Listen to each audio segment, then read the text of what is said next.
Bonjour et bienvenue dans cet épisode de l'Afrique parle Bitcoin, le podcast qui donne la parole à ceux qui font bouger les choses dans le domaine des crypto-monnaies en Afrique. Mon nom est Prince Don, hôte de ce podcast, et je vous propose de mener des discussions chill avec des gens qui ont des choses intéressantes à partager.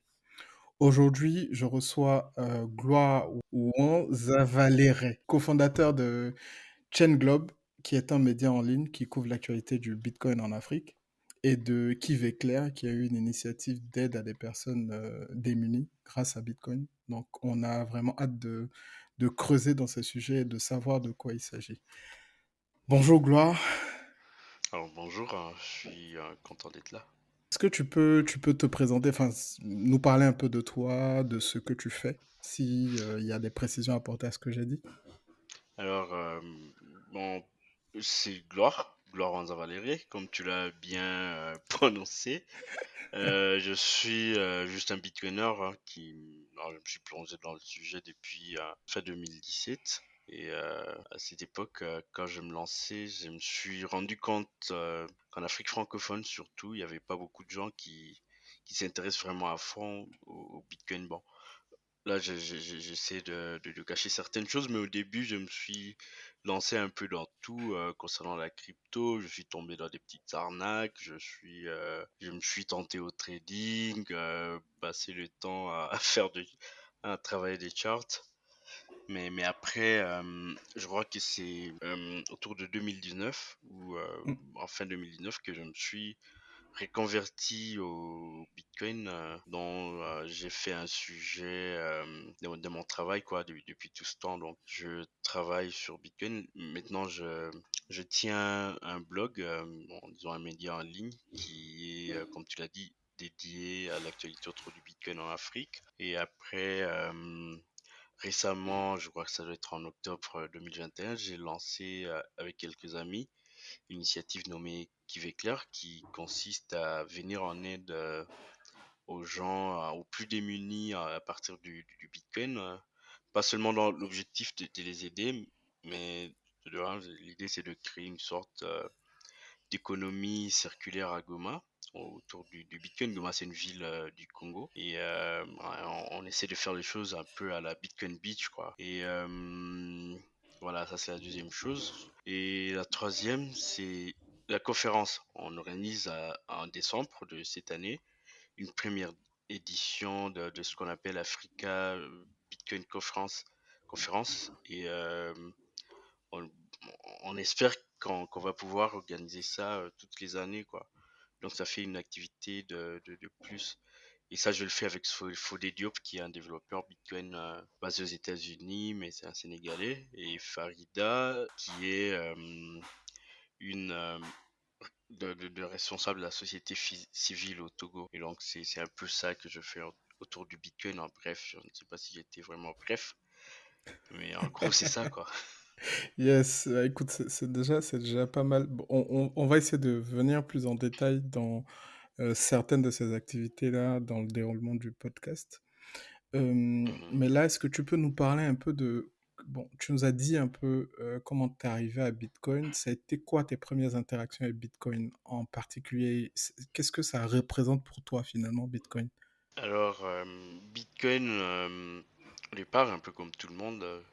Je le vois bon, en étant jeune, étudiant, souvent on réfléchit beaucoup sur comment on pourrait gagner sa vie dans l'avenir et en étant en plus un jeune de la génération, on appelle génération Google, Mhm. on a tendance à chercher des petites opportunités en ligne et tout ça. Et donc c'est comme ça que je tombe sur Bitcoin par l'arnaque, c'est un peu drôle. Il tombe sur une arnaque qui raconte qu'ils font des gars qui racontent qu'ils font du mining et qu'ils rémunèrent tous les participants entre 3 et 8% par jour. Et Mhm. ouais, à la recherche d'un peu d'argent, j'ai pu, ah, mais ça c'est intéressant. Mais après, je me fais arnaquer. Puis j'avais quand même fait quelques recherches par rapport à ce que j'avais lu sur leur site.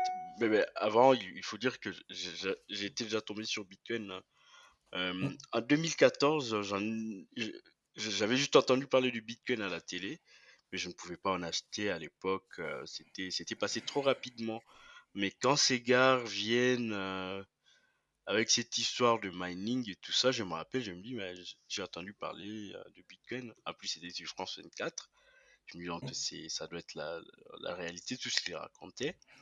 Mais après m'être fait avoir, je me dis, mais derrière, je sais qu'il y a un sujet sérieux. Et j'ai vu la nécessité de creuser un peu plus pour voir, pour essayer de savoir ce qui est réel, quoi. Après, je creuse et je rencontre Bitcoin.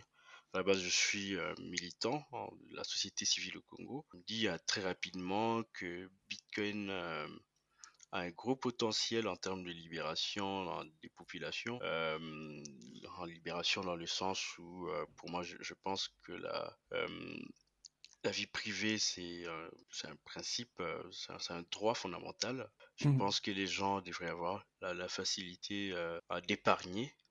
Et toute cette problématique autour de la censure, moi j'ai fait partie d'un mouvement citoyen qui s'est fait beaucoup censurer au pays, au Congo, et je me dis, mais Bitcoin c'est quand même, on peut beaucoup militer pour la justice sociale, mais en rencontrant Bitcoin, je me suis dit que si on a des problèmes avec la monnaie, la solution est déjà là et si je me concentre sur ce qui existe déjà comme solution, ça pourrait apporter beaucoup d'avantages aux gens, quoi. Et c'est comme ça que je prends Bitcoin au début, mais après, là, je me plonge, comme je l'ai dit, dans tout et n'importe quoi, beaucoup de shitcoins, un peu de trading et tout ça. Et à un moment donné, je me dis, mais il faut que je me replie sur le Bitcoin uniquement. Et on en est où on en est maintenant. Que je vois que toi, tu abordes Bitcoin sous son prisme d'un objet qui résiste à la censure. Parce que tu es de nature, enfin,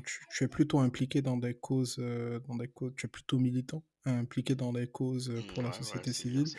Et donc, quand toi, tu as connu Bitcoin, je comprends que immédiatement, ce qui t'a attiré, ce que tu as vu comme étant un avantage majeur, c'est le fait que avec Bitcoin, tu pouvais te sortir de la censure dont tu avais auparavant été victime dans le cadre de tes activités. C'est bien ça, hein? Ouais, c'est un peu ça, mais après, à la fois, je me dis, tu vois, on milite beaucoup contre la corruption et tout ça.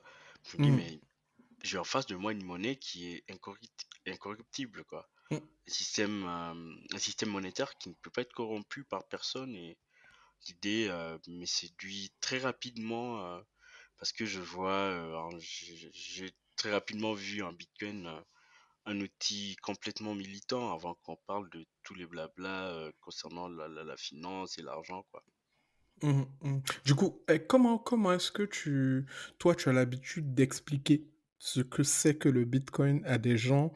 Comment tu orange pill quelqu'un de ta communauté? Enfin, quand tu n'as pas beaucoup de temps, il faut être précis, il faut donner des arguments impactants par rapport à ton entourage. C'est quoi les arguments que tu utilises pour leur présenter bitcoin? Alors c'est déjà très facile, hein, ça dépend toujours de l'auditoire. Mmh, Si face à des militants, on a tendance à aborder des sujets trop militants, on peut parler de Julian Assange qui utilise le Bitcoin depuis, je ne sais pas moi, 2010 ou 2011, je ne sais plus. On peut parler d'Edward Snowden qui, hein, tous les deux avec Julian, ils ont fait pas mal de choses qui sont importantes pour les droits humains. Et ouais. très rapidement, ils se tournent vers le Bitcoin parce qu'ils sont censurés. Ça, c'est déjà quelque chose de très important quand on parle aux militants, quoi. On a des gens qui sont impliqués dans tout ce qu'il y a comme lutte pour la dignité et lutte pour le changement dans nos pays. Alors, Mmh. face à des gens lambda, c'est très facile, surtout au Congo, parce que moi, j'ai pas beaucoup d'années, hein, je suis en train de rôder vers les 24 ans. C'est pas encore Mmh. arrivé, mais ça va arriver cette année, tu vois. Mmh. Et à mon âge, j'ai vu la monnaie perdre la quasi-totalité de sa valeur. Et Là, tu fais allusion à la monnaie de ton pays? ouais, c'est bien ça. C'est Mmh. que au Congo, si tu vis au Congo et que tu as travaillé dans le temps, pendant 20 ans, tu n'as plus rien si tu as épargné en francs congolais. L'argent a perdu toute sa valeur. C'est que ça prend, si on aborde les sujets par rapport à l'inflation, à la création monétaire, Bitcoin prend tout son sens et ça devient plus facile à expliquer, hein. Donc, face aux gens, moi je leur dis, facilement que ben voilà, à autant d'années, notre monnaie a perdu autant de pourcents de sa valeur. Le dollar, qui est aussi très utilisé au Congo, il est en train de perdre sa valeur au fil du temps, hein. Depuis les années 70, on est quasiment au-delà de 80%, si je ne dis pas de bêtises. Mm. Et ça devient facile aux gens de comprendre qu'il y a un problème avec la monnaie. Dès qu'on Ouais. montre ce problème-là, il y en a beaucoup. L'inflation qu'une n'est qu'un petit problème. Ça, c'est un grand problème, mais il y en a beaucoup plus que ça. Mm. Et dès que les gens comprennent ça, déjà, ils saisissent l'histoire un peu plus facilement, quoi. Enfin, je sais que au Congo, par exemple, les gens utilisent, enfin, quand ils en ont l'opportunité, ils préfèrent utiliser du dollar que le franc congolais. Ouais, c'est C'est bien ça. très, Moi-même, j'ai un compte bancaire, mais il est à dollars et pas en francs congolais. Personne ne garde son argent en francs congolais. Le faire, c'est rassuré. Si on a besoin de perdre son argent, il faut garder ça en francs congolais, quoi. voilà, c'est ça. Donc les gens sont conscients du fait que la monnaie nationale perd de la valeur et cherchent des moyens d'en sortir. Bon, le moyen le plus commun, c'est du dollar, mais là, ce que tu apportes aux gens, c'est qu'il y a d'autres possibilités. Bitcoin est une alternative qui est viable bien plus que le dollar, en fait. Ouais, c'est bien ça. Et on peut même aller plus loin, c'est qu'au Congo, les gens n'ont pas plusieurs options, hein, quand il s'agit si on parle d'investissement et tout ça. Généralement, le moyen le plus sûr de garder son argent, c'est souvent l'immobilier, Mmh.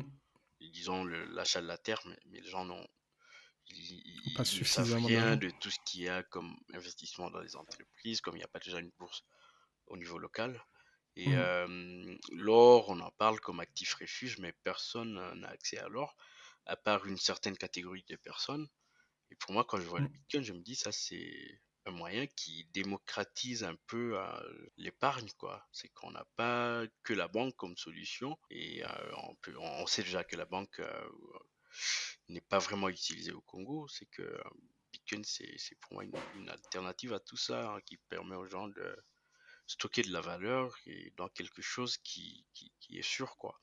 En 2019, j'ai beaucoup milité pour réclamer que les gens, qu'une partie de la population de ma ville Mmh.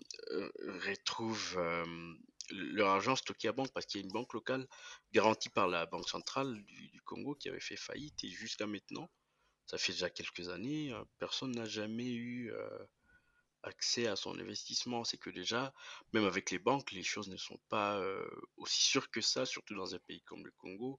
Il y a beaucoup de corruption, où il y a beaucoup d'abus et les responsables ne payent pas quoi, ils ne sont pas poursuivis. Je crois que les gens ont besoin de reprendre la souveraineté et Bitcoin permet cela. Il n'y a pas beaucoup d'outils qui le permettent. Et j'ai compris aussi que même dans le cas du mobile money, parce que le mobile money, c'est une alternative qui est très développée dans nos pays d'Afrique de façon générale. Enfin, en Côte d'Ivoire, on ne parvient c'est systématique, hein, quand quelqu'un ouvre un commerce, quand quelqu'un offre, des services et des biens, il offre la possibilité de régler avec le mobile money. Donc j'ai compris qu'au Congo, il y a même des sujets sur le mobile money avec des arnaques même qui sont faites. Enfin, quand je dis arnaque, bah, des arnaques, il y en a toujours. Ce que je veux dire, arnaque qui vient de l'émetteur, de l'opérateur même, en fait. C'est bien ça, non? Oui, c'est bien ça, le mobile money, il règle pas mal de problèmes dans les Mhm. transactions, mais il faut rappeler que bon, ça dépend du pays évidemment, mais les frais sont très élevés, c'est Ouais. déjà un premier problème. Le deuxième, c'est que l'argent utilisé dans le mobile money, c'est juste du fiat, quoi. C'est juste une monnaie qui a les mêmes problèmes, hein. C'est la monnaie fiduciaire. Si on parle Mm. d'inflation, c'est qu'on ne peut pas on ne peut pas garder, que ce soit sur du mobile money, on ne peut pas garder du franc congolais sur le mobile money. Ça perd de la valeur comme c'est le franc, quoi. Et après, oui, comme tu l'as dit, il y a souvent de problèmes d'arnaque dans le mobile money. Il suffit par exemple, Je sais pas si tu le sais, mais quand tu utilises le mobile money, si tu veux faire des achats dans un pays comme le Congo où tout se paye en cash, en tout cas Mhm, 99%, tu es obligé d'aller retirer l'argent du mobile money vers le cash. Tu payes beaucoup de mhm, frais pour ça. Et après, souvent, il y a des agents qui abusent de leurs clients. Genre, au moment de faire un dépôt, il fait un dépôt et 5 minutes après, donc disons, je veux bien l'expliquer, faire un dépôt, c'est juste, par exemple, moi, je viens avec mon téléphone et 100 dollars en cash, j'ai besoin de l'avoir sur mon compte Mobile Money. Il faut que j'aille voir un agent qui va déposer cet argent, qui va déposer disons, la monnaie virtuelle, 100 dollars en virtuel sur mon compte Mobile Money. Et mhm, après, quand je le fais, 5 minutes après, il y a le même agent qui appelle le service client, disant je me suis trompé sur une transaction. Il n'y a pas beaucoup d'investigation, ils remettent l'argent chez lui et il se barre quoi. Dès que c'est une grosse somme, comme les agents mobile money, ce sont des gens qui ne gagnent pas vraiment beaucoup d'argent. mhm, Avec mhm. Ils ont déjà vite 100, tenté. 200, 300 dollars, il peut tenter même d'abandonner son boulot et de prendre cet argent pour se lancer dans autre chose quoi. Donc il y a beaucoup d'arnaques comme ça, des agents au sein des opérateurs et qui volent tout simplement l'argent des autrui, quoi. Avec Bitcoin, il faut le répéter, c'est ça, c'est pas possible, hein. Tant que tu as tes clés, hein, personne ne touche à ton argent. C'est aussi un aspect très intéressant. Et est-ce que tu peux nous parler un peu de Kiveclair, donc le projet Kiveclair, comment est-ce qu'il est né et puis qu'est-ce que vous faites concrètement dans le cadre de ce projet-là? Éclair, c'est juste un projet qui est né sur Twitter, hein. On a publié un article là-dessus, c'est que bon, on voyait tout ce qui se passait au Salvador. Et puis après, il y a eu un volcan qui est entré en éruption au Congo, dans la ville de Goma, et qui a détruit plusieurs maisons de civils, quoi. Et après, en voyant tous ces gens qui souffrent, qui n'ont plus de maison, je me suis dit, en tant que Bitcoiner, mais qu'est-ce que je pourrais faire? La réponse était claire, c'est qu'il y avait en face des gens qu'il faut aider. Je me suis dit Mm. qu'il fallait les aider de la manière la plus originale possible, venant des Bitcoiners. Et j'ai pensé à le faire un peu comme ce qui est fait au Salvador, à El Zonte, où Bitcoin Beach souvent distribuait de l'argent aux gens qui faisaient des travaux communautaires. Mais voilà, c'est comme ça qu'on s'est lancé. J'ai fait un appel sur Twitter en disant mais il faut aider ces gens, mais on va les aider comme des Bitcoiners. On va en profiter pour vulgariser le Bitcoin et c'est comme ça que les gens ont apporté de petites contributions et on est arrivé à lever, je ne sais pas moi, 3 millions de Satoshi, ça doit être ça au début qu'on a distribué à 12 personnes, 12 sinistrés du volcan qui est Nyiragongo, qui était entré en éruption en mai 2021, si je ne me trompe pas.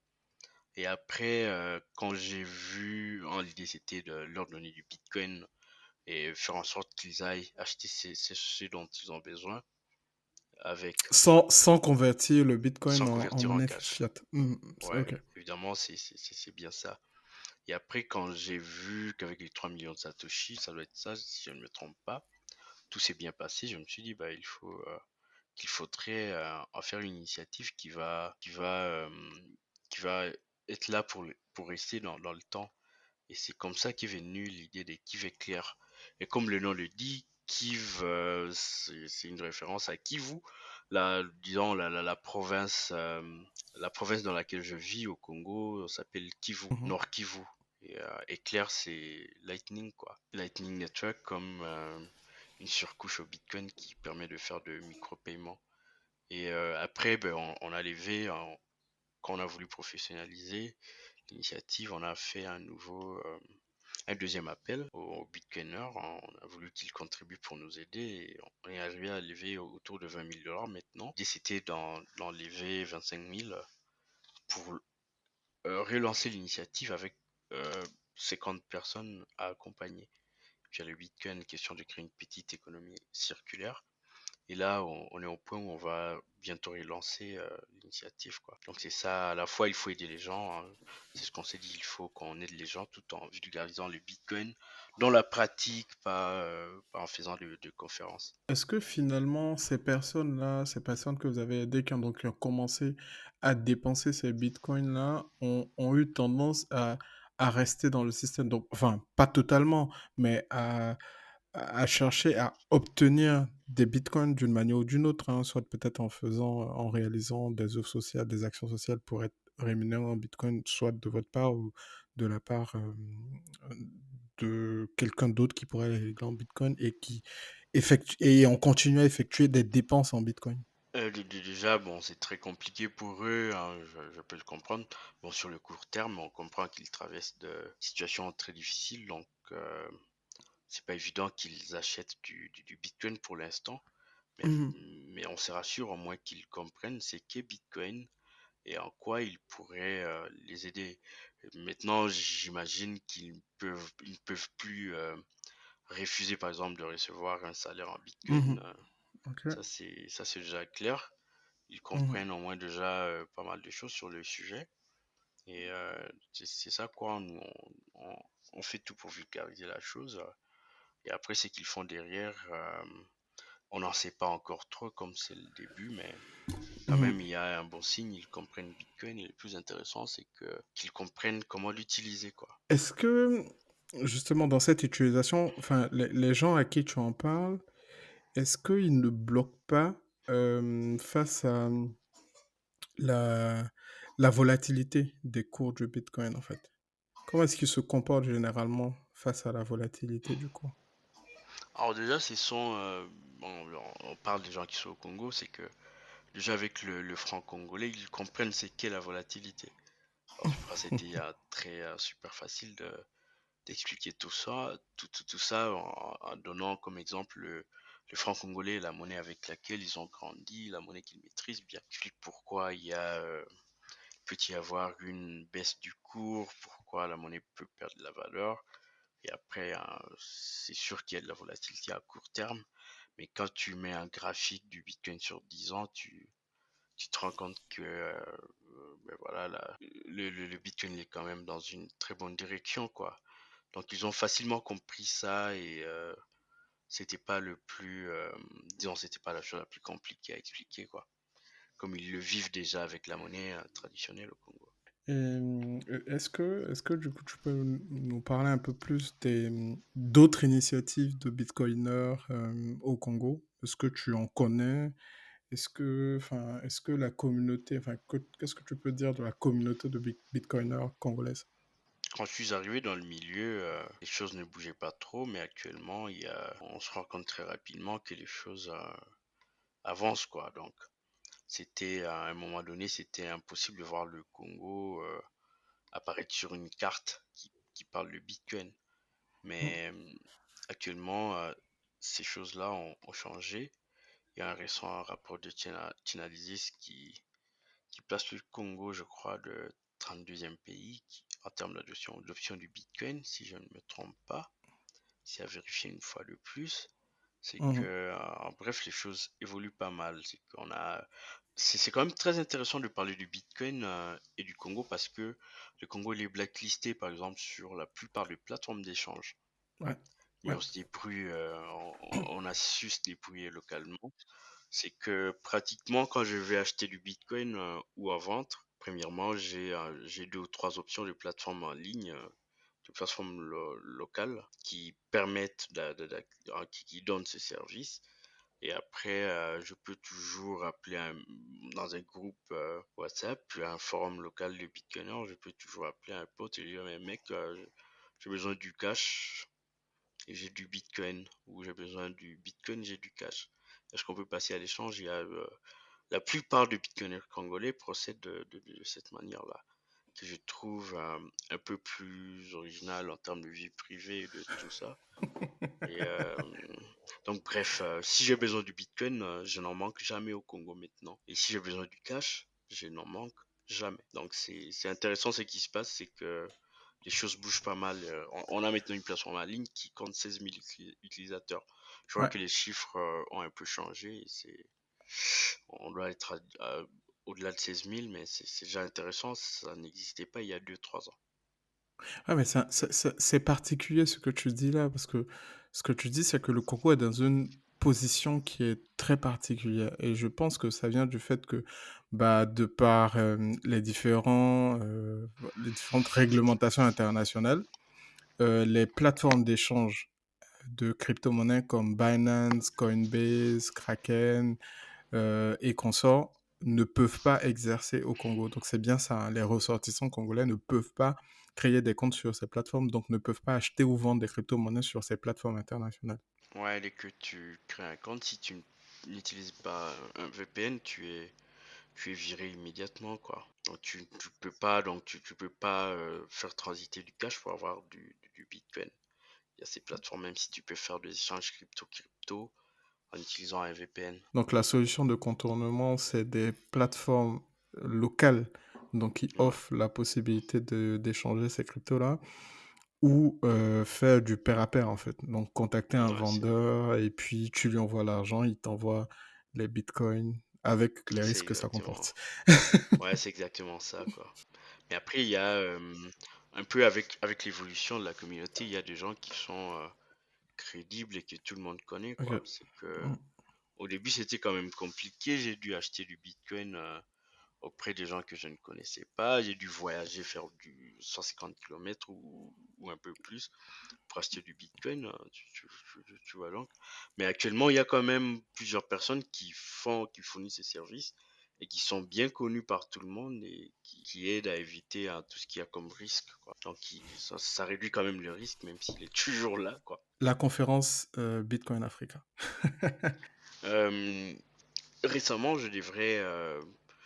Alors, j'ai eu un appel avec Farida. Mhm, Comme je l'ai dit dans l'introduction, c'est une femme qui travaille dans la société civile au Togo. Et l'idée, c'était de partager un peu mon expérience avec le Bitcoin parce que Farida est en train de lancer une académie de formation sur Bitcoin au Togo qui s'appelle, euh, oh là là, j'oublie le nom, Egaye Academy. ah ouais, Et c'est très intéressant ça. en le faisant, disons, dans du divers, ça n'avait rien à voir avec le sujet du jour. On se dit, alors, j'ai proposé à Farida, je lui ai dit, mais pourquoi on ne peut pas organiser une conférence pour réunir les Bitcoiners euh, en Afrique? Et ça va très rapidement. On se dit, mais il faut qu'on associe aussi Fodé Diop, qui fait pas mal de boulot autour de Bitcoin en Afrique. Et voilà, c'est comme ça qu'on se lance et on se dit, ben, il nous faut déjà une première édition. On annonce la nouvelle à Bitcoin 2022, hein, la conférence qui s'est tenue récemment à Mhm. Miami. Et ben voilà, c'est comme ça, quoi. On choisit le Ghana comme le pays dans lequel on va organiser la première édition. Donc on sera à Accra en décembre, je crois du 7 au 10, si je ne dis pas de bêtises, mais ça doit être ça au début du mois. Et on va inviter pas mal de Bitcoiners venant de partout dans le monde et pas mal de speakers. L'idée bon, oui, en Afrique, il n'y a pas beaucoup d'initiatives. On a Bitcoin à la conférence qui se tient à Miami, on a Surf and Bitcoin en France, on a beaucoup d'autres événements sur tous les continents, mais en Afrique, il Mhm. n'y en a vraiment pas. J'ai entendu, j'ai lu ça dans le média, c'est que la dernière conférence autour du Bitcoin en Afrique s'est tenue en 2019 et après, il n'y a plus rien. Mais avec Bitcoin, Africa Bitcoin Conference, on veut que ça soit un événement qui va se tenir chaque année dans un pays africain on ne sait pas comment, on ne sait pas encore accordé sur les critères de sélection. Mais l'idée, c'est de faire le tour de l'Afrique, de parler du Bitcoin dans plusieurs capitales et à la fois permettre aux Bitcoiners africains de s'exprimer, de dire ce qu'ils pensent de la technologie Bitcoin ou de Bitcoin en tant que monnaie. Et après, on voudrait aussi connecter les startups Bitcoin qui sont en Afrique aux investisseurs, qu'ils soient africains ou étrangers. L'idée, c'est de réunir les gens, de parler du sujet qui nous tient beaucoup à cœur. c'est intéressant comme le fait que Bitcoin soit adopté en tant que monnaie légale en RCA pendant qu'on tente Mhm. d'organiser la première conférence, quoi. Donc les sujets commencent à avoir beaucoup plus de sens en Afrique et on veut essayer de booster tout ça et beaucoup en parler, quoi, chaque année. Ouais, enfin, c'est top parce que finalement, des communautés de bitcoiners, il y en a dans différents pays. Ce sont de petites communautés, mais il y a pas forcément de plateforme, de lieu où ces communautés, pardon, vont se parler, vont se rejoindre. Et Bitcoin Africa, la conférence Bitcoin Africa, pour moi, hein, c'est clairement le type d'élément qui pourrait faire cette jonction-là entre les différentes communautés et surtout donner beaucoup plus de rayonnement au Bitcoin sur notre continent. Et ça, c'est vraiment top. Ouais, c'est ce Euh, qu'on compte faire, quoi. yes. Et merci pour ça. Bah, en tout cas, enfin, j'espère que ce sera une réussite et puis on se verra là-bas très, très certainement. Mais avant ça, on Ouais, se on verra à croise les Surfing doigts. Bitcoin parce que je compte y être à Biarritz. Ah ouais, ouais, ça c'est intéressant aussi. T'as parlé de la République centrafricaine. On va faire un petit aparté rapide dessus. Bon, on en a déjà discuté dans un space, hein, mais est-ce que tu peux donner rapidement tes impressions par rapport à cette loi-là et l'impact que ça pourra avoir sur non seulement les habitants de ce pays-là, mais également bah, les autres pays qui pourraient être tentés de copier l'exemple de la Centrafrique? Alors, très rapidement, la Centrafrique, ça doit être le 21 avril, adopte un projet de loi à l'Assemblée nationale qui établit Bitcoin et les crypto-monnaies comme monnaie légale. C'est que très rapidement dans la loi, il est dit que les Centrafricains pourraient commencer à payer en Bitcoin dans les commerces et qu'ils pourraient aussi payer leurs taxes en Mm, Bitcoin et d'autres crypto-monnaies. C'est pas seulement du Bitcoin que la loi parle. Et ben voilà, le mining, tout ça. Donc c'est mm, un projet de loi qui essaie d'encadrer tout ce qu'il y a comme activité autour du Bitcoin et des crypto-monnaies, mais hein, de les encadrer pas à l'européenne avec la loi MiCA, les encadrer, hein, disons, les considérer comme des monnaies légales au même titre que le franc CFA. C'est quand même un signal très fort parce que mm, cela fait de la Centrafrique le deuxième pays au monde qui permet une telle possibilité. Bon, c'est le deuxième pays après le Salvador qui l'a fait il y a un peu plus d'un an maintenant. Et alors quand on a eu la news, on a essayé de creuser là-dessus et personnellement j'ai publié un article qui l'annonce un peu avant que tout le monde en parle. mm, Et on a quand même constaté que cette adoption du Bitcoin et des cryptos n'est pas faite de la manière la plus saine possible parce qu'il faut noter qu'il y a un arnaqueur qui aurait eu un rôle dans mm, l'écriture de la loi.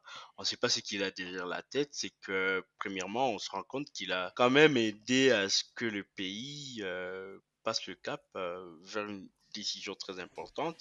Mais après, on a aussi conscience des risques qu'il y a. Parce qu'on peut s'imaginer que l'arnaqueur en question, je ne veux même pas citer son nom, pourrait établir ces entreprises frauduleuses en RCA et profiter de la cupidité des gens ou du manque de connaissances des gens sur la crypto pour les arnaquer. Et ça ne serait pas top. Mais ben voilà, les gens qui comprennent très bien ce que Bitcoin pourrait, en quoi Bitcoin pourrait les aider, on peut s'imaginer qu'ils commencent à transférer de l'argent via Bitcoin ou à recevoir de l'argent de l'étranger via Bitcoin.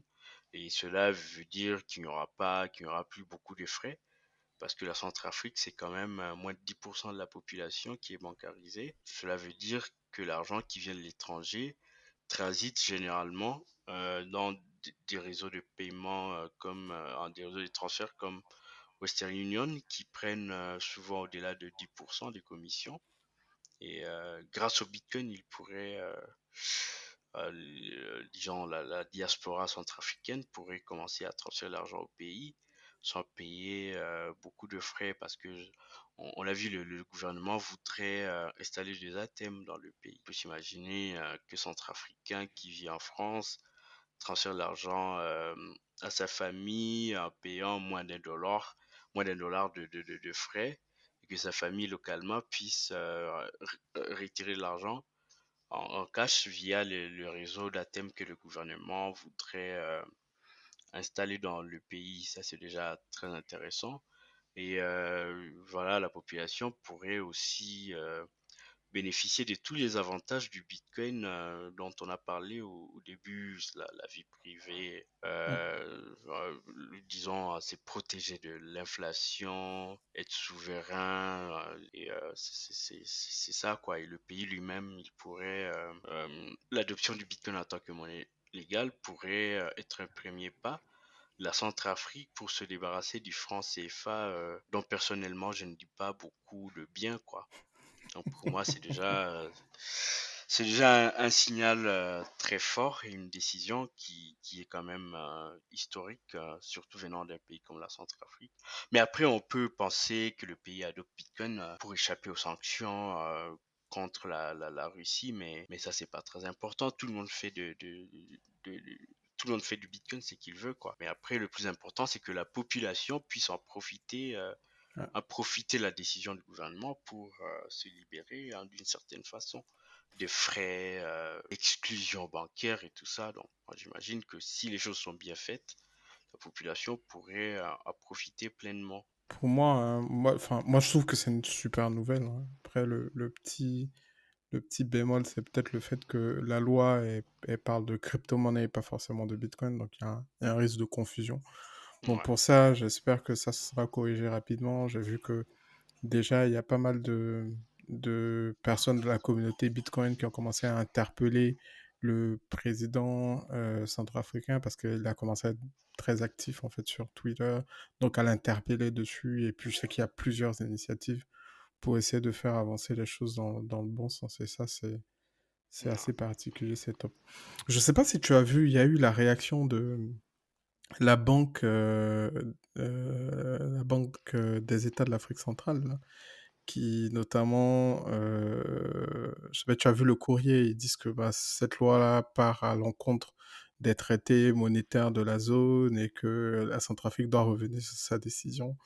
C'est assez ahurissant, finalement, ce truc. Alors, pour être très clair, moi je pense qu'ils ont juste fait ce qu'on attendait d'eux, quoi.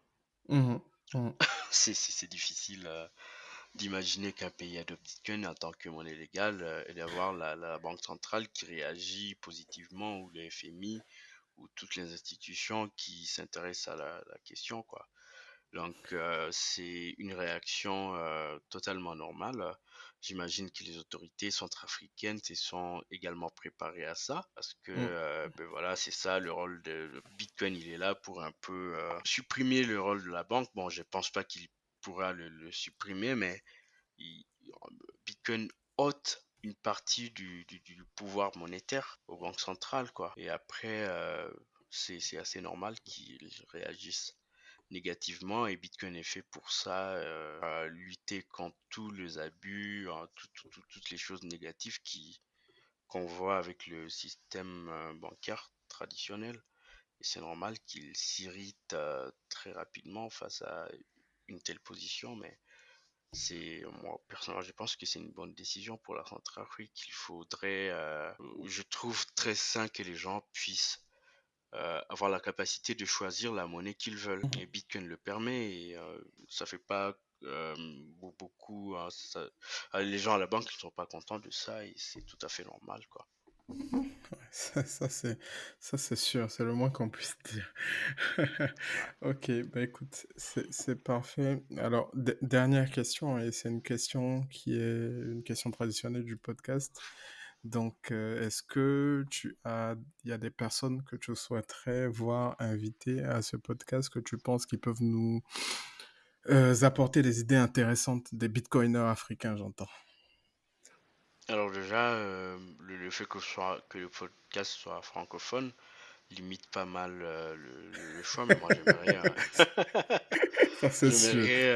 j'aimerais déjà voir Fodé Diop Ouais. dans le podcast. C'est quelqu'un de très intéressant qui travaille dans le développement du Bitcoin. Il n'y a pas beaucoup de développeurs Bitcoin en Mm. Afrique et ça serait intéressant d'avoir ces genres de personnes qui travaillent un peu dans le réacteur nucléaire du Bitcoin, quoi. Et c'est intéressant de l'inviter. Moi, je suis toujours très content de l'écouter. Voilà. J'espère qu'il Ok, sera là après moi, quoi.